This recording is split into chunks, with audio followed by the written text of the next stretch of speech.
ഞങ്ങളും ക്രൂശിക്കപ്പെട്ട ക്രിസ്തുവിനെ പ്രസംഗിക്കുന്നു. ദൈവത്തിന് സ്തോത്രം. ലൂക്കോസിന് സുവിശേഷം 3-ാം അധ്യായം 4-ാം വാക്യം 4, 5, 6 വാക്യങ്ങൾ നമുക്ക് വായിച്ചു കേൾക്കാം. മരുഭൂമിയിൽ വിളിച്ചു പറയുന്നതിൻ്റെ വാക്കാവിത്: കർത്താവിൻ്റെ വഴിയൊരുക്കുവിൻ, അവൻ്റെ പാത നിരപ്പാക്കുവിൻ. എല്ലാ താഴ്വരയും നികന്നുവരും, എല്ലാ മലയും കുന്നും താഴും. വളഞ്ഞത് ചൊവ്വായും ദുർഘടമായത് നിരന്ന വഴിയായും തീരും. സകല ജഡവും ദൈവത്തിൻ്റെ രക്ഷയെ കാണുമെന്നിങ്ങനെ യെശയ്യാപ്രവാചകൻ പുസ്തകത്തിൽ എഴുതിയിരിക്കുന്നത് പോലെ തന്നെ.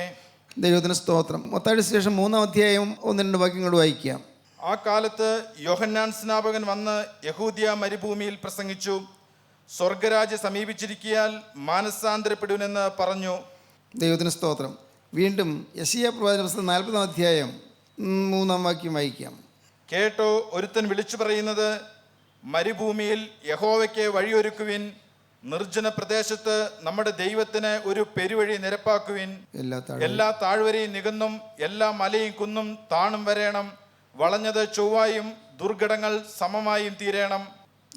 യഹോവയുടെ മഹത്വം വെളിപ്പെടും, സകല ജഡവും ഒരുപോലെ അതിനെ കാണും. ഈ 3 വേദഭാഗങ്ങളിലും ഒരു കാര്യത്തിന് വേണ്ടി പറയുന്നു. മരുഭൂമിയിൽ വിളിച്ചു പറയുന്നതിൻ്റെ വാക്കാവിത്. മരുഭൂമിയിൽ ശബ്ദം മുഴങ്ങുന്നു.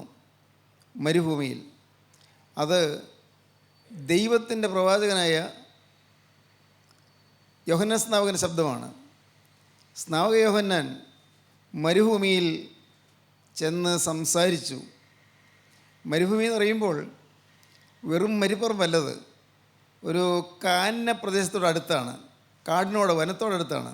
യെരൂശലേമിൽ നിന്ന് 20 മൈൽ ദൂരമുണ്ട് അങ്ങോട്ട്. യോർദാൻ നാറ്റിനോട് അടുത്താണത്. അവിടെയാണ് യോഹന്നാൻ സ്നാപകൻ ചെന്ന് പ്രസംഗിക്കാൻ തുടങ്ങിയത്. പറഞ്ഞതാണ്, മരുഭൂമിയിൽ വഴിയൊരുക്കുവീൻ. മരുഭൂമിയിൽ വിളിച്ചു പറയുന്നു. ദൈവത്തിന് സ്തോത്രം. വഴിയൊരുക്കുവീൻ. നിങ്ങളുടെ ഹൃദയത്തിലേക്കുള്ള വഴിയൊരുക്കാനാണ് പറഞ്ഞത്. ഹൃദയത്തിലേക്ക് വഴിയൊരുക്കുക. ആർക്ക്? ക്രിസ്തുവിന് വേണ്ടി നിങ്ങളുടെ ഹൃദയത്തിലേക്ക് വഴിയൊരുക്കുവീൻ. പരമോന്നതനായ ദൈവത്തിന് വേണ്ടി നിങ്ങളുടെ ഹൃദയത്തിലേക്ക് വഴിയൊരുക്കുവീൻ. ഹൃദയത്തിലേക്ക് വഴിയൊരുക്കുവീൻ എന്ന് വിളിച്ചു പറയുന്ന ശബ്ദം. ദൈവത്തിന് സ്തോത്രം. ഇന്ന് ഈ ശബ്ദത്തെക്കുറിച്ച് പറയാനായിട്ട് ഞാൻ തുടങ്ങുകയാണ്. ഹൃദയത്തിലേക്ക് ക്രിസ്തുവിനെ വഴിയൊരുക്കുക. ഇന്ന് നമ്മുടെ ഹൃദയത്തിൽ അനേകം തിന്മകളുണ്ട്. ഒരിക്കലും പൊറുക്കാൻ പറ്റാത്ത രീതിയിലുള്ളതായ പ്രയാസങ്ങൾ നമ്മുടെ ജീവിതത്തിലുണ്ട്. നമുക്ക് പരിഹരിക്കാൻ വയ്യാത്തതായ പ്രശ്നങ്ങൾ നമ്മുടെ ജീവിതത്തിലുണ്ട്. അതുമാത്രമല്ല, ഒട്ടേറെ പാപങ്ങൾ നമ്മുടെ ജീവിതത്തിലുണ്ട്. ഒന്ന് ചിന്തിക്കൂ, നാം ഓരോരുത്തരും വാസ്തവത്തിൽ എന്തിനു വേണ്ടിയാണ് ജീവിക്കുന്നത്?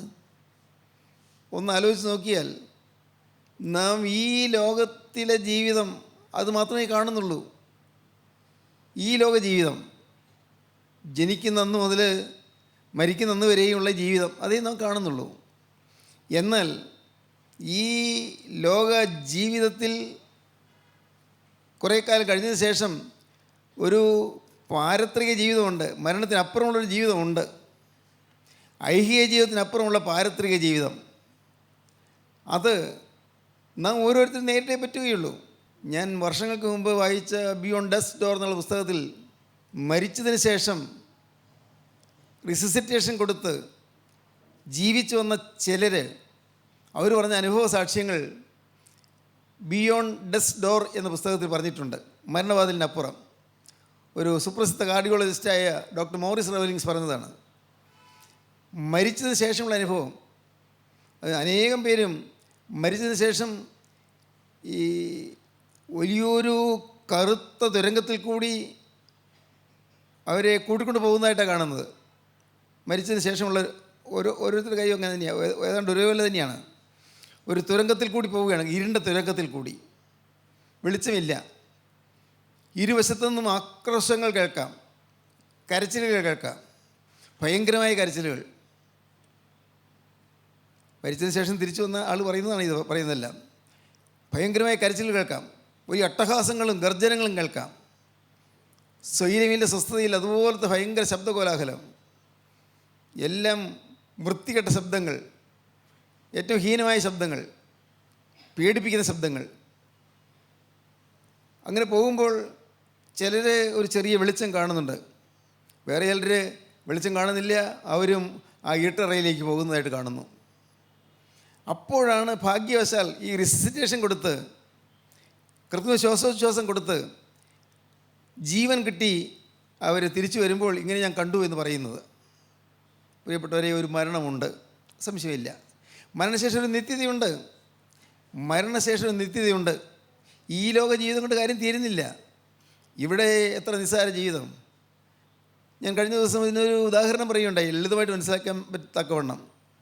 മഹാസമുദ്രത്തിൽ എന്തുമാത്രം ജലമുണ്ട്, എന്തുമാത്രം ജലം. അവിടെ ഒരു ബക്കറ്റ് കൊണ്ട് കോരി ഒഴിച്ചാൽ തീരുമോ? ബക്കറ്റ് കൊണ്ട് കോരി ഒഴിക്കുന്നു, തീരുമോ? തീരില്ലല്ലോ. നേരെ മറിച്ച് ആ ബക്കറ്റ് വേണ്ട, ഒരു കൈവിരൽ കൊണ്ട് വെള്ളം തൊട്ട് പുറത്തെടുത്ത് കളഞ്ഞു, അടുത്ത് വീണ്ടും ഒരു തുള്ളി എടുത്ത് കളഞ്ഞു, അടുത്ത് വീണ്ടും ഒരു തുള്ളി എടുത്തു കഴിഞ്ഞു. വെള്ളം തീരുമോ? തീരുന്നില്ലല്ലോ. എന്നതുപോലെ നമ്മുടെ ഓരോരുത്തരുടെയും ജീവിതത്തിൽ ഈ ലോക ജീവിതം മഹാസമുദ്രത്തിൽ ഒരു തുള്ളിക്ക് തുല്യമാണ്. ബാക്കി എത്രയോ കാലങ്ങൾ കിടക്കുന്നു. ഒരു തുള്ളി, ഐഹിക ജീവിതം ഒരു തുള്ളി. മഹാസമുദ്രത്തിൽ ജലരാശി ഇങ്ങനെ വിശാലമായി പരന്ന് കിടക്കുന്നത് പോലെ നിത്യത ഇങ്ങനെ വിശാലമായി കിടക്കുകയാണ്. നിത്യത ചിന്തിക്കാൻ വയ്യാത്ത വണ്ണം യുഗായുഗങ്ങൾ, എത്രയോ വർഷങ്ങൾ തീരില്ല, വർഷങ്ങൾ തീരുന്നില്ല. എത്രയോ വർഷങ്ങൾ, എത്ര വർഷം എണ്ണി തീരാൻ പറ്റുകയില്ല, മനുഷ്യ കണക്കാക്കാൻ പറ്റുകയില്ല. അത് അനന്തതയാണ്, അന്തമില്ല. ഇങ്ങനെയുള്ള നിത്യതയിലേക്ക് നാം ഓരോരുത്തരും ചെല്ലും, നാം എല്ലാവരും ചെല്ലും. ആ നിത്യതയിൽ കർത്താവായ യേശുക്രിസ്തുവിൻ്റെ സാന്നിധ്യം ഇല്ലെങ്കിൽ നാം തീർത്തും അവസരരായി പോകും, നിരാശരായി പോകും. തിരുത്താൻ ഒക്കുകയില്ല താനും. ഇന്ന് നിരാശയുണ്ടെങ്കിൽ നമുക്ക് തിരുത്താം. ഇന്ന് പരീക്ഷ എഴുതി തോറ്റുപോയി, അടുത്ത പ്രാവശ്യം എഴുതാം. ഇന്നൊരു ജോലിക്ക് അപേക്ഷിച്ചു, കിട്ടിയില്ല, അടുത്ത പ്രാവശ്യം വേറെ ജോലിക്ക് അപേക്ഷിക്കാം. ഇന്ന് ഒരു വീട് പണിയാൻ തുടങ്ങി, തൽക്കാലം പണിയാനുള്ള പൈസയില്ല, വേണ്ട കുറച്ചുകൂടി കഴിഞ്ഞിട്ട് മാർഗം ഉണ്ടാകുമ്പോൾ പണിയാം. ഇന്ന് നമുക്ക് ഈ ഭൂമിയിൽ ഇരിക്കുമ്പോൾ പലതും പൂർത്തീകരിക്കാൻ സാധിക്കാത്തത് പലതും നമുക്ക് പിന്നീട് പൂർത്തീകരിക്കാൻ സാധിക്കും. എന്നാൽ ഈ മരണശേഷമുള്ള നിത്യതയിൽ നമുക്ക് ഒന്നും പിന്നെ തിരിച്ച് കിട്ടുകയില്ല, പിന്നൊന്നും പൂർത്തീകരിക്കാൻ സാധിക്കുകയില്ല. മരണശേഷമുള്ള നിത്യത, ആ നിത്യത കർത്താവായ യേശുക്രിസ്തുവിൻ്റെ രാജ്യത്തിൽ നാം എത്തിയില്ലെങ്കിൽ പരമനഷ്ടമായിരിക്കും, ഭയാനകമായ നഷ്ടമായിരിക്കും. ഈ നിത്യതയെക്കുറിച്ചുള്ളതായ ബോധം അത് നമുക്ക് വരുന്നതിനാണ് വാസ്തവത്തിൽ ദൈവത്തിന് അതിന് നമുക്ക് തന്നിരിക്കുന്നത്. നിത്യത ചിന്തിക്കൂ പ്രിയപ്പെട്ടവർ, നിങ്ങൾ ചിന്തിക്കൂ, എൻ്റെ നിത്യത ഞാൻ എൻ്റെ കർത്താവിൻ്റെ കൂടെ ഞാൻ കഴിയുമോ? തുറന്നു തരാം, അല്പം പോലും മയമില്ല, തുറന്നു തരാം. പള്ളിയിൽ പോയത് കൊണ്ടോ കൊണ്ടാന്നില്ല, ഞാൻ പള്ളിയിൽ പോകുന്ന ആളാണല്ലോ. പള്ളിയിൽ പോയത് കൊണ്ടോ, കുമ്പസാരിച്ചതുകൊണ്ടോ, കുർബാന അനുഭവിച്ചതുകൊണ്ടോ, നിങ്ങൾ സുവിശേഷ പ്രസംഗത്തിൽ നടന്നതുകൊണ്ടോ, സുവിശേഷം പ്രസംഗിച്ചതുകൊണ്ടോ, സൺഡേ സ്കൂൾ അധ്യാപകനായി ജീവിച്ചതുകൊണ്ടോ, പലർക്കും മനോഗുണ പ്രവൃത്തികൾ ചെയ്തു കൊടുത്തു എന്നുള്ളതുകൊണ്ടോ, ഇതുകൊണ്ടൊന്നും നിങ്ങൾ ദൈവരാജ്യത്തിൽ പോവുകയില്ല. നിങ്ങൾക്ക് മനസ്സിലാക്കാൻ പറ്റാത്ത ഒരു വിഷമമുള്ള കാര്യമായി പറയുന്നത്. എന്തെല്ലാം നന്മ പ്രവൃത്തി ചെയ്താലും നിങ്ങൾ ദൈവരാജ്യത്തിൽ പോവുകയില്ല. നന്മ പ്രവൃത്തികളാകട്ടെ, അല്ല ഈ ആത്മീയമായ കാര്യങ്ങൾ എന്താകട്ടെ, പ്രാർത്ഥനയായിട്ട്, ഇതെല്ലാം കർത്താവിൻ്റെ സ്വന്തമായ മനുഷ്യൻ ചെയ്യേണ്ട കാര്യങ്ങളാണ്. പിശാചിൻ്റെ പിടിയിൽ അമർന്നു നിൽക്കുന്ന മനുഷ്യൻ ഇതൊന്നും ചെയ്താൽ ഒരു പ്രയോജനമില്ല. കർത്താവിന് വഴിയൊരുക്കി ഹൃദയത്തിൽ കർത്താവിന് ഇടം കൊടുക്കണം. യേശുക്രിസ്തു നമ്മുടെ ഹൃദയത്തിൽ സ്ഥാനം കൊടുക്കണം. ക്രിസ്തുവിന് നമ്മുടെ ഹൃദയത്തിൽ ഇടം കൊടുത്തു കഴിഞ്ഞാൽ പിന്നെ നമുക്ക് പ്രാർത്ഥനയ്ക്ക് അർത്ഥമുണ്ട്, പിന്നെ നമുക്ക് നമ്മുടെ നമസ്കാരത്തിന് അർത്ഥമുണ്ട്, പിന്നെ കൂദാശകൾക്ക് അർത്ഥമുണ്ട്. അതെല്ലാം പ്രയോജനപ്രദമാണ്. നന്മപ്രവൃത്തികൾ ചെയ്തു പോകും. ക്രിസ്തു അകത്തുണ്ടെങ്കിൽ നന്മപ്രവൃത്തികൾ ചെയ്തു പോകും. ക്രിസ്തു ഇല്ലാതെയും നന്മപ്രവൃത്തികൾ ചെയ്യാം. ക്രിസ്തു ഇല്ലാതെയും മൊറാലിറ്റി കീപ്പപ്പ് ചെയ്യാം. ക്രിസ്തു ഇല്ലാതെയും സാൻമാർഗിക പ്രമാണങ്ങൾ നിങ്ങൾക്ക് അനുഷ്ഠിക്കാം. ക്രിസ്തു ഇല്ലാതെയും നിങ്ങൾക്ക് നല്ലവരായി ജീവിക്കാം. പക്ഷേ ദൈവത്തിൽ ചെല്ലുകയില്ല. ദൈവത്തിന് സ്തോത്രം. ഇത് മനസ്സിലാക്കാൻ പറ്റാത്ത ഒരു വലിയൊരു മർമ്മമാണ്. ഞാൻ ഇതിനെക്കുറിച്ചൊക്കെ ആദ്യം കേട്ടുണ്ടെങ്കിൽ എനിക്ക് തോന്നി, എന്തായി പറയുന്നത്, മനുഷ്യൻ നന്നായി ജീവിച്ചാൽ പോരെ, നന്നായി ജീവിച്ചാൽ മതിയല്ലോ. ഞങ്ങളുടെ പള്ളിയിലെ കൊണ്ട് കൺവെൻഷൻ പ്രസംഗിക്കാൻ വന്ന ഒരാൾ പ്രസംഗിച്ചു ഇങ്ങനെയൊക്കെ പറഞ്ഞപ്പോൾ എനിക്കത് മനസ്സിലാകുന്നുണ്ടായിരുന്നില്ല. മനുഷ്യൻ നന്നായാൽ മതിയല്ലോ, വേറൊന്നും വേണ്ടല്ലോ. എനിക്ക് പക്ഷേ ദൈവം കൃപയാൽ ഒരു ഉൾക്കാഴ്ച കർത്താവ് തുറന്നു തന്നു. വചനത്തിൻ്റെ അർത്ഥം മനസ്സിലാക്കി തന്നു. എന്താണ് വചനം, എന്താണ് ആത്മീയ ജീവിതം, എന്താണ് ഇഹലോകത്തിൽ നിന്ന് നേടേണ്ടത് എന്നുള്ളത് കർത്താവ് മനസ്സിലാക്കി തന്നു. അപ്പോഴാണ് എൻ്റെ കണ്ണ് തുറന്ന് ഞാൻ അതിശയമായ അനേകം കാര്യങ്ങൾ ഗ്രഹിക്കാൻ തുടങ്ങിയത്. പ്രിയപ്പെട്ടവരെ, മരണശേഷം നിത്യതയുണ്ട്. ആ നിത്യതയിൽ നാം ക്രിസ്തുവിനോടുകൂടെ കടന്നു ചെല്ലണം. ക്രിസ്തുവിൻ്റെ കരത്തിൽ പിടിച്ചുകൊണ്ട് കടന്നു ചെല്ലണം, അഥവാ ക്രിസ്തു നമ്മുടെ കരത്തിൽ പിടിച്ചുകൊണ്ട് കടന്നു ചെല്ലണം. മരണനേരത്ത് ഉറച്ചുശ്വാസം വലിച്ച് കിടക്കുമ്പോൾ ഒരുപക്ഷേ നാം ഒന്നും ആരെയും അവിടെ നിൽക്കുന്നത് അറിയുന്നില്ല, കാണുന്നില്ല, ആരെങ്കിലും ഒന്ന് പ്രാർത്ഥിക്കുന്നത് കേൾക്കുന്നില്ല. എങ്കിലും ആ മരണത്തോടടുത്ത സമയത്ത് നാം യേശുക്രിസ്തുവിനെ നമ്മുടെ അടുത്ത് കാണുകയും കിട്ടുകയും ചെയ്തില്ലെങ്കിൽ നമ്മുടെ ജീവിതം നഷ്ടമായി പോകും. ക്രിസ്തു ആ സമയത്ത് നമ്മുടെ കൂടെ ഉണ്ടായിരിക്കണം. ആ സമയത്ത് ക്രിസ്തു കൂടെ ഉണ്ടായിരിക്കണമെങ്കിൽ എപ്പോഴും ക്രിസ്തുവുള്ളവരായി നാം ജീവിക്കണം. ക്രിസ്തുവുള്ളവരായി ജീവിക്കുക, ക്രിസ്തുവിൽ ലയിച്ച് ജീവിക്കുക, ക്രിസ്തുവിൽ ആശ്വാസം പ്രാപിച്ച് ജീവിക്കുക. ദൈവത്തിന് സ്തോത്രം. അതുകൊണ്ട് ഇവിടെ വെച്ച് തന്നെ ക്രിസ്തുവിനെ നമ്മുടെ ഹൃദയത്തിലേക്ക് നാം വഴിയൊരുക്കണം. ഇപ്പോൾ നിങ്ങളുടെ വീട്ടിലേക്ക് ഇന്ത്യൻ പ്രസിഡന്റ് കടന്നു വരുന്നു വിചാരിക്കൂ, അല്ലെങ്കിൽ ഇന്ത്യൻ പ്രധാനമന്ത്രി കടന്നു വരുന്നു വിചാരിക്കൂ, വേണ്ട കേരളത്തിലെ മുഖ്യമന്ത്രി കടന്നു വരുന്നു വിചാരിക്കൂ. എന്തോ അദ്ദേഹം നിങ്ങളെ കലക്ടറെ വിളിച്ചറിയിച്ചു, മുഖ്യമന്ത്രി ഇന്ന് നിങ്ങളുടെ നാട്ടിലൊരു മീറ്റിങ്ങിന് വരുന്നുണ്ട്, കുറച്ച് സമയത്ത് വിശ്രമിക്കാൻ നിങ്ങളുടെ വീട്ടിൽ സ്ഥലം ഒരുക്കണം എന്ന് പറഞ്ഞാൽ തീർച്ചയായും നാം എത്രമാത്രം ഉത്സാഹത്തോടെ എല്ലാം ക്രമീകരിക്കും. എത്രയും പെട്ടെന്ന് വീടൊക്കെ അടിച്ച് വൃത്തിയാക്കും. പക്ഷേ സമയമുണ്ടെങ്കിൽ എല്ലാം പെയിൻറ്റ് ചെയ്ത് വൃത്തിയാക്കും. വീട്ടിലേക്ക് വഴി അങ്ങ് ഗേറ്റ് മുതലുള്ള വഴികളെല്ലാം നാം വളരെ വൃത്തിയായി അവിടെയെല്ലാം കല്ലും മുള്ളും എല്ലാം ഉണ്ടോ എല്ലാം മാറ്റിയിടും, അടിച്ച് തൂത്തി വൃത്തിയാക്കിയിടും. വീടൊക്കെ ആകെ പരമാവധി അലങ്കരിക്കും അല്ലേ? തീർച്ചയായിട്ടും ചെയ്യും, സ്വാഭാവികമായിട്ടും. എന്തുകൊണ്ട്? മഹാനായ ഒരു മനുഷ്യൻ വരുന്നു, ഉന്നതനായ ഒരു മനുഷ്യൻ വരുന്നു, നാം ബഹുമാനിക്കുന്നു. എന്നാൽ പ്രിയപ്പെട്ടവരെ, കർത്താവായ യേശുക്രിസ്തു ഇവരാരെയും പോലല്ല, സർവ്വലോകത്തിൻ്റെയും സൃഷ്ടാവും നിയന്താവുമാണ്, സർവ്വലോകത്തിൻ്റെയും ഉടയവനാണ്. ഈ അണ്ടകടാഹത്തിന് മുഴുവൻ, പ്രപഞ്ചത്തിന് മുഴുവൻ സൃഷ്ടാവാണ്. ഇവിടെ നിന്ന് നാം നേരെ നോക്കുമ്പോൾ ഒരു സൂര്യനെ കാണുന്നു 9.3 കോടി മൈൽ അകലെ. അതുപോലെ ഓരോ നക്ഷത്രം ഓരോ സൂര്യന്മാരാണ്. ഒരു സൂര്യനെ ചുറ്റി നമുക്ക് ഗ്രഹങ്ങൾ 9 ഉണ്ടെന്നൊക്കെ പറയുന്നു, 9, 10 എന്നൊക്കെ പറയുന്നുണ്ട്, പോട്ടെ. ഗ്രഹങ്ങൾ ചുറ്റി സഞ്ചരിക്കുന്നു, സൂര്യനെ ചുറ്റുന്നു. ഈ ഗ്രഹങ്ങൾ അതുപോലെ തന്നെ ഓരോ നക്ഷത്രം ഓരോ സൂര്യനാണ്. എല്ലാറ്റിലും ഗ്രഹങ്ങളുമുണ്ട്, ഉപഗ്രഹങ്ങളുമുണ്ട്. നോക്കത്താത്ത അനന്തതയാണ് ഈ പ്രപഞ്ചം, ബഹിരാകാശം. അങ്ങനെയുള്ള ഈ പ്രപഞ്ചത്തിൽ പ്രിയപ്പെട്ടവരെ, നമുക്ക് ഒന്നും മനസ്സിലാകാത്തതുപോലെ വിശാലമായ ഈ പ്രപഞ്ചത്തിൽ നമുക്കൊന്നും ഗ്രഹിക്കാൻ പറ്റാത്തതുപോലെ കർത്താവായ യേശു ക്രിസ്തു ഈ അഖിലാണ്ടത്തിൻ്റെ മുഴുവൻ ഉടമസ്ഥനാണ്, ഈ അണ്ടകടാഹത്തിന് മുഴുവൻ ഉടയവനാണ്. യേശു ക്രിസ്തു നമ്മുടെ ഹൃദയത്തിൽ വസിക്കാമെന്ന് പറയുന്നു. ഈ കൊച്ചു മനുഷ്യൻ്റെ ഹൃദയത്തിൽ, ഈ പാവിയായ മനുഷ്യൻ്റെ ഹൃദയത്തിൽ, പാവം ചെയ്യാൻ മാത്രം ശീലിച്ചിട്ടുള്ള മനുഷ്യൻ്റെ ഹൃദയത്തിൽ ക്രിസ്തു വസിക്കാമെന്ന് പറയുന്നു. ചെറിയ കാര്യമല്ല, നിസ്സാരമല്ല. ക്രിസ്തുവിന് വേണ്ടി നാം വഴിയൊരുക്കണം. യേശു ക്രിസ്തു നമ്മുടെ ഹൃദയത്തിലേക്ക് എഴുന്നള്ളി വരുന്ന വഴിയൊരുക്കണം. ദൈവത്തിന് സ്തോത്രം. കർത്താവിന് വഴിയൊരുക്കുകയും മരുഭൂമിയിൽ വിളിച്ച് പറയുന്നതിൻ്റെ വാക്ക്. ഇന്ന് മരുഭൂമിയിൽ അന്ന് വിളിച്ചു പറഞ്ഞ ശബ്ദം ഇന്ന് കേട്ടുകൊണ്ടിരിക്കുകയാണ്. മാനസാന്തരപ്പെടുകയും എന്നുള്ള ശബ്ദം. ഇന്ന് ഈ മാനസാന്തരം എന്നൊക്കെ പറയുന്നതൊക്കെ ഒരു പഴഞ്ചൻ വാക്കായി തീർന്നിട്ടുണ്ടോ സംശയം. പലർക്കും അതൊരു അലർജിക്കാണ്, കേൾക്കാൻ ഇഷ്ടമുള്ള വാക്കല്ല. എന്നാൽ കേൾക്കൂ, ഏറ്റവും മധുരമായൊരു വാക്കാണ് മാനസാന്തരം. മാനസാന്തരം ഇല്ലെങ്കിൽ നാം ക്രിസ്ത്യാനിയല്ല. പേര് ക്രിസ്ത്യാനിയുടെ പേരൊക്കെ കാണും, മത്തായിയെന്നോ മറിയാമ്മയെന്നോ ഒക്കെ പേരൊക്കെ കാണും. പക്ഷേ മാനസാന്തരം ഇല്ലെങ്കിൽ നാം ക്രിസ്ത്യാനിയേ അല്ല. നാം ക്രിസ്ത്യാനിയായി തീരണമെങ്കിൽ ക്രിസ്തു നമ്മുടെ ഹൃദയത്തിൽ വസിക്കണം. ക്രിസ്ത്യാനി എന്നുള്ള വാക്കിനർത്ഥം ക്രിസ്തുവിൻ്റെ അനുയായി എന്നാണ്. ഫോളോവർ ഓഫ് ക്രൈസ്റ്റ്, ക്രിസ്തുവിൻ്റെ അനുയായി. നാം ക്രിസ്തുവിൻ്റെ അനുയായികളായി തീരണം, ക്രിസ്തുവിൻ്റെ പിറകെ പോകുന്നവരായി തീരണം. നമ്മുടെ നമസ്കാരങ്ങളും പ്രാർത്ഥനകളും എല്ലാം അതിനുവേണ്ടിയുള്ളതാണ്. ഞാൻ പറഞ്ഞല്ലോ, ഒരു ഡെഡ് ബോഡി കിടക്കുന്നു. ആ ഡെഡ് ബോഡി അതിലേക്ക് കുറേ മരുന്ന് കുത്തിവെച്ചാൽ ഒരു പ്രയോജനം ചെയ്യുമോ? ഡെഡ് ബോഡിയിലെ കുറച്ച് മരുന്ന് വായി തുറന്ന് ഒഴിച്ചു കൊടുത്താൽ പ്രയോജനം ചെയ്യുമോ? കുറേ ടോണിക് കൊടുത്താൽ പ്രയോജനം ചെയ്യുമോ? ഇല്ല. ഡെഡ് ബോഡിയാണ്, ഡെഡായിപ്പോയി. എന്നാൽ സങ്കല്പിക്കൂ, ആ ഡെഡ് ബോഡി ജീവൻ പ്രാപിച്ചു. ജീവൻ കിട്ടിയതിന് ശേഷം മരുന്ന് പ്രയോജനപ്പെടും. ജീവൻ കിട്ടിയതിന് ശേഷം ടോണിക്കുകളോ അല്ലെങ്കിൽ കുത്തിവയ്പ്പുകളോ എന്ത് വേണമെങ്കിലും പ്രയോജനപ്പെടും. ജീവനില്ലെങ്കിൽ ഇതൊന്നും പ്രയോജനപ്പെടുകയില്ല. അതുകൊണ്ട് ഇന്ന് മനുഷ്യർ, ക്രിസ്ത്യാനികളെന്ന് പറയുന്നവർ തന്നെ, നാം എല്ലാവരും തന്നെ ജീവനില്ലാതെയാണ് പലതും ചെയ്തുകൊണ്ടിരിക്കുന്നത്.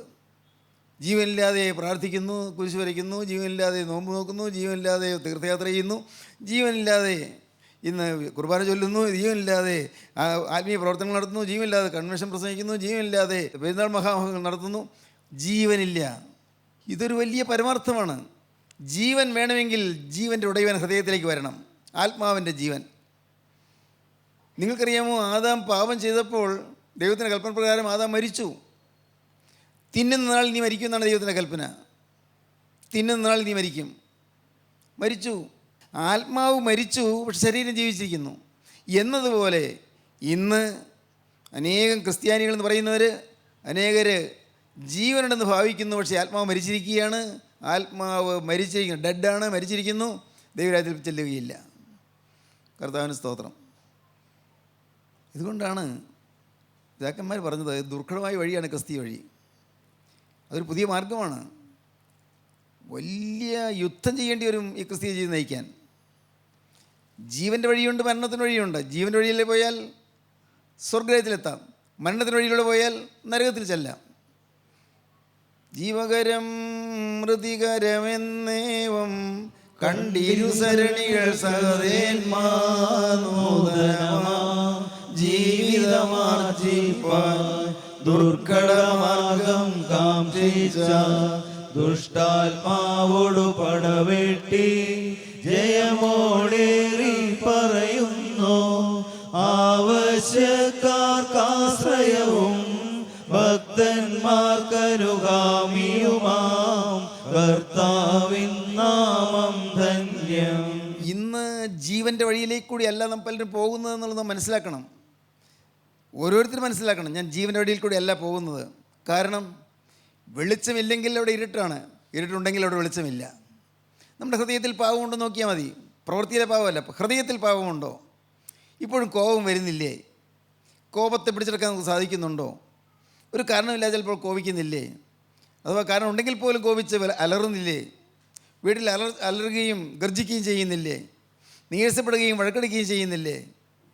വീട്ടിലെ കാര്യം പറയുന്നത്, ഓരോരുത്തർ വീട്ടിലെ അപ്പുറം പോട്ടെ, നിങ്ങളുടെ ജോലി സ്ഥലത്തെ കാര്യങ്ങളൊക്കെ പോകട്ടെ, സ്വന്തം വീട്ടിൽ നിങ്ങളുടെ കോപത്തെ അടക്കാൻ നിങ്ങൾക്ക് സാധിക്കുന്നുണ്ടോ? സ്വന്തം വീട്ടിൽ ശാന്തത പുലർത്താൻ നിങ്ങൾക്ക് സാധിക്കുന്നുണ്ടോ? സ്വന്തം വീട്ടിൽ മക്കളോട് ശാന്തതയോടെ സൗമ്യതയോടെ പെരുമാറാൻ സാധിക്കുന്നുണ്ടോ? സ്വന്തം വീട്ടിൽ മാതാപിതാക്കൾക്കനുസരിച്ച് കീഴടങ്ങി സന്തോഷത്തോടെ വിനയത്തോടെ ജീവിക്കാൻ സാധിക്കുന്നുണ്ടോ? ഇന്ന് പല ദുശ്ശീലങ്ങളുമില്ലേ? ദുശ്ശീലങ്ങൾ, ദുസ്വഭാവങ്ങൾ. പഠിക്കാൻ മിടുക്കനായിരുന്നു, സമർത്ഥനായിരുന്നു ആ യുവാവ്. അവന് ഉയർന്ന ഡിഗ്രി കിട്ടി. പക്ഷെ എന്തു പറ്റിയെന്ന് അറിഞ്ഞുകൂടാ. അവൻ്റെ അമ്മ പറയുന്നത് അവനിപ്പോൾ മുറിക്ക് പുറത്തിറങ്ങുന്നില്ല. മോനെ വരൂ, എന്തെങ്കിലും കഴിക്കൂ. അവൻ ദേഷ്യം വരും. അവൻ വാതിലടച്ച് അകത്തിരിക്കുകയാണ്, അവൻ വരില്ല. പലവട്ടം നിർബന്ധിക്കുമ്പോൾ വന്നെന്തെങ്കിലും കഴിച്ചെന്ന് വരുത്തും, പിന്നെയും മുറി പോയിരിക്കും, ആരോടും മിണ്ടുന്നില്ല. ആ അമ്മയപ്പൻ ഞെളിവിരിക്കൊള്ളുകയാണ്. എന്തു പറ്റി? ആ ചെറുപ്പക്കാരൻ എന്താ പറ്റിയത്? അവനെ സാത്താൻ പിടിച്ചടക്കി, സാത്താൻ കീഴടക്കി. ഡ്രഗ്സ് വല്ല മയക്കുമരുന്നുകളാണോ അതോ കഞ്ചാവാണോ? ഞാൻ ചോദിച്ചു, കഞ്ചാവ് ഇല്ല സാറേ, അങ്ങനെ ഉപയോഗിക്കുന്ന തോന്നുന്നില്ല. ഞാൻ ചോദിച്ചു, അല്ല വല്ല ഡ്രഗ്സ് വല്ലതും എടുക്കുന്നുണ്ടോ? നോ, അങ്ങനെ രീതിയൊന്നും അല്ല, അങ്ങനെയല്ല. അവൻ നല്ല പ്രാർത്ഥിക്കുന്ന കൊച്ചനായിരുന്നു. ഇപ്പോൾ പ്രാർത്ഥനയില്ല, ദൈവവിശ്വാസമില്ല, പള്ളിയിലും പോകുന്നില്ല, എങ്ങും പോകുന്നില്ല. കൂട്ടായ്മയിലൊന്ന് വിളിച്ചു നോക്കി, പക്ഷേ കൂട്ടായ്മയിലും വരുന്നില്ല. ജീവിതം വിരസമായി പോയില്ലേ? എല്ലാം ഉണ്ടായിരുന്നു, എല്ലാം തികഞ്ഞ പയ്യനായിരുന്നു, നല്ല മിടുക്കനായിരുന്നു, നല്ല ബുദ്ധിയുള്ള കുട്ടിയായിരുന്നു, നല്ല ഓമനത്തുള്ള ചെറുപ്പക്കാരനായിരുന്നു. പോയി. അനേകം കുടുംബങ്ങൾ നരകദുരിതം അനുഭവിക്കുകയാണ്. അനേകം കുടുംബങ്ങൾ പാപം തേർവാഴ്ച നടത്തുകയാണ്. പാപത്തിന് അടിമകളായി നാം പോയിക്കൊണ്ടിരിക്കുന്നു. നാം പള്ളിയിൽ പോകും, നമസ്കാരം ചൊല്ലും, പ്രാർത്ഥിക്കും, തീർത്ഥയാത്ര പോകും. പക്ഷേ നമ്മുടെ ജീവിതത്തിൽ പാപം മാറിയിട്ടില്ല, അശുദ്ധ വികാരങ്ങൾ മാറിയിട്ടില്ല, അശുദ്ധ ബന്ധങ്ങൾ മാറിയിട്ടില്ല, അശുദ്ധ ചിന്തകൾ മാറിയിട്ടില്ല, ഹൃദയത്തിലെ മ്ലേച്ഛമായ വിചാരങ്ങൾ മാറിയിട്ടില്ല, വികാരങ്ങൾ മാറിയിട്ടില്ല. ചിന്തിച്ച് നോക്കൂ, നിങ്ങൾക്ക് തന്നെ അറിയാമല്ലോ. നമ്മളെ ഇന്ന് ഭരിക്കുന്ന എന്താണ്? പണത്തിനു വേണ്ടിയുള്ള ആർത്തി, ദ്രവ്യാഗ്രഹം. പ്രിയപ്പെട്ടവരെ, നിങ്ങൾ തന്നെ നോക്കുകയാണെങ്കിൽ നിങ്ങൾക്ക് കാണാൻ സാധിക്കും. ഇങ്ങനെ അനേകം തിന്മകൾ കൊണ്ട് ഹൃദയം നിറഞ്ഞിരിക്കുന്നു. ചീത്ത സ്വഭാവങ്ങൾ, ദുശ്ശീലങ്ങൾ, ഹൃദയം നിറഞ്ഞിരിക്കുന്നു, തിന്മകളുണ്ട്. അതുകൊണ്ടാണ് മാനസാന്തരമാണെന്ന് യോഹന്നാൻ പ്രസംഗിച്ചത്. മാനസാന്തരപ്പെടുവീൻ. ഇന്ന് അതേ വാക്ക് തന്നെയാണ് കർത്താൻ എന്നോടും പറയാനുള്ളത്. മാനസാന്തരപ്പെടുവീൻ. എൻ്റെ 17-ാമത്തെ വയസ്സിലാണ് ഞാൻ മാനസാന്തരപ്പെട്ടത്. ഞാൻ അറിയപ്പെടുന്ന പാവങ്ങളൊന്നും കുടുങ്ങിയിട്ടുണ്ടായിരുന്നില്ല. ഭാഗ്യവശാൽ അങ്ങനെ പാവത്തിന് പോകാനുള്ള സാഹചര്യം ഉണ്ടായിരുന്നില്ല. ഏതായാലും പാവത്തിൻ്റെ വഴിക്കൊന്നും പോയില്ല, വേണ്ടാതിനങ്ങൾക്കൊന്നും പോയില്ല. മനമര്യാദയായിട്ട് തന്നെയാണ് ജീവിച്ചത്. പ്രാർത്ഥനയുണ്ട്, 2 നേരം നമസ്കാരമുണ്ട്, എല്ലാം കുമ്പിട്ടുള്ള നമസ്കാരമുണ്ട്. ഞാൻ ഓർക്കുന്നു, ഈ പാതിരാത്രിയുടെ നമസ്കാരം മുതൽ ഉച്ച നമസ്കാരം വരെയുള്ള നമസ്കാരം ഒരുമിച്ച് ചൊല്ലുന്നൊരു ഇതുണ്ട് പ്രാർത്ഥനാ പുസ്തകത്തിൽ. ഓരോന്നിലും ഓരോ സമയത്തുള്ളതിനും കുമ്പിട്ട് നമസ്കരിച്ച് കൗമാ ചൊല്ലി എത്ര നേരം? 1.5 മണിക്കൂർ നേരം. അതൊക്കെ അമ്മയ്ക്ക് നിർബന്ധമായിരുന്നു. അങ്ങനെയെല്ലാം ചെയ്തിരുന്നു. നോമ്പ് കൃത്യമായിട്ട് നോക്കിയിരുന്നു. എല്ലാം വളരെ ചിട്ടപ്പെട്ട ജീവിതമായിരുന്നു. പക്ഷേ ഞാനൊരു ദിവസം 17-ാമത്തെ വയസ്സിൽ വചനം കേട്ടപ്പോൾ മനസ്സിലായത് എൻ്റെ ഹൃദയം ചീഞ്ഞിരിക്കുന്നതെന്ന്. പുറമേ പാവമൊന്നുമില്ല, പക്ഷേ എൻ്റെ അകത്ത് അശുദ്ധിയുണ്ട് എന്ന്. അകത്ത് കോപമുണ്ട്, അകത്ത് വൈരാഗ്യമുണ്ട്, അകത്ത് ചിലരോട് പകയുണ്ട്, ചിലരോട് വിദ്വേഷമുണ്ടെന്ന് മനസ്സിലായി. പുറമേ ഒന്നും കാണിച്ചിട്ടില്ല. എല്ലാവരെയും കാണുമ്പോൾ ചിരിച്ച് പുഞ്ചിരിച്ച് പുറമേ ഒരു മാന്യത കുറവ് കാണിച്ചിട്ടില്ല. പക്ഷേ അകത്താണ് ഈ പാവമെല്ലാം. അന്ന് ഒരു മാനസാന്തരം വേണമെന്ന് ദൈവത്തിന് പരിശുദ്ധാത്മാവിനോട് പറഞ്ഞപ്പോൾ ആ വചനത്തിൽ കൂടി പരിശുദ്ധാത്മാവിൻ്റെ ശബ്ദം എൻ്റെ ഹൃദയത്തിൽ മുഴങ്ങിയപ്പോൾ ഞാൻ ജീവിതം കർത്താവിന് സമർപ്പിച്ചു. ഒന്നേ പറഞ്ഞുള്ളൂ, കർത്താവേ, ഇന്നു മുതൽ ഞാൻ നിൻ്റെ വക. വേറൊന്നും ചെയ്യേണ്ടി വന്നില്ല, ഞാൻ വേറൊന്നും ചെയ്തില്ല. ഏതെങ്കിലും പ്രായശ്ചിത്തം ചെയ്യാൻ പോയില്ല, ഏതെങ്കിലും പ്രവൃത്തികൾ കർമ്മപരിപാടികളൊന്നും പോയില്ല. കർത്താവേ, ഇന്നു മുതൽ ഞാൻ നിൻ്റെ വകയെന്ന് ഞാൻ ദൈവത്തോട് പറഞ്ഞു. പറഞ്ഞത് യേശുക്രിസ്തു കേട്ടു. ഞാൻ ഇന്ന് ഹൃദയം തിങ്ങിപ്പറയും, ഞാൻ പറഞ്ഞതല്ല, യേശുക്രിസ്തു എന്നെ കൊണ്ട് പറയിപ്പിച്ചതാണെന്ന്. എന്തുകൊണ്ടോ കർത്താവിന് എന്നോട് സ്നേഹം തോന്നി, എനിക്കൊരു മാനസാന്തരം തരണമെന്ന് കർത്താവിന് തോന്നി. അങ്ങനെ എൻ്റെ ഹൃദയം വഴിമുട്ടിപ്പോയ ജീവിതം, നിരാശ പറ്റിയ ജീവിതം, ഒരു വയസ്സിൽ അപ്പൻ മരിച്ചതുകൊണ്ട് സങ്കടപ്പെട്ട് കരഞ്ഞുകൊണ്ടിരുന്ന ജീവിതം, അന്ന് ഒരപ്പനെ കണ്ടെത്തി, സ്വർഗത്തിലപ്പനെ, ക്രിസ്തുവിനെ കണ്ടെത്തി. ഞാനതുകൊണ്ടാണ് ഇന്ന് അനാഥരായി അപ്പനില്ലാത്തവർ വരുമ്പോൾ അവരോട് ഞാൻ പറയും, മക്കളെ, സ്വർഗത്തിലെ ദൈവത്തെ അപ്പ എന്ന് വിളിച്ചുകൊള്ളൂ. ദൈവത്തിന് സ്തോത്രം. അനാഥരായിട്ടുള്ളവരെ കാണുമ്പോൾ അവർ പറയും, നിങ്ങൾ അനാഥരല്ല, നിങ്ങൾക്ക് നാഥനുണ്ട്, കർത്താവ് യേശു ക്രിസ്തു. കാരണം എനിക്ക് അനുഭവമാണ്, അതുകൊണ്ടാണ് ഞാൻ പറയുന്നത്. ഇന്ന് ഞാൻ ഈ വാക്കുകൾ നിങ്ങൾ പറയുന്നത് അതിനുവേണ്ടി തന്നെയാണ്.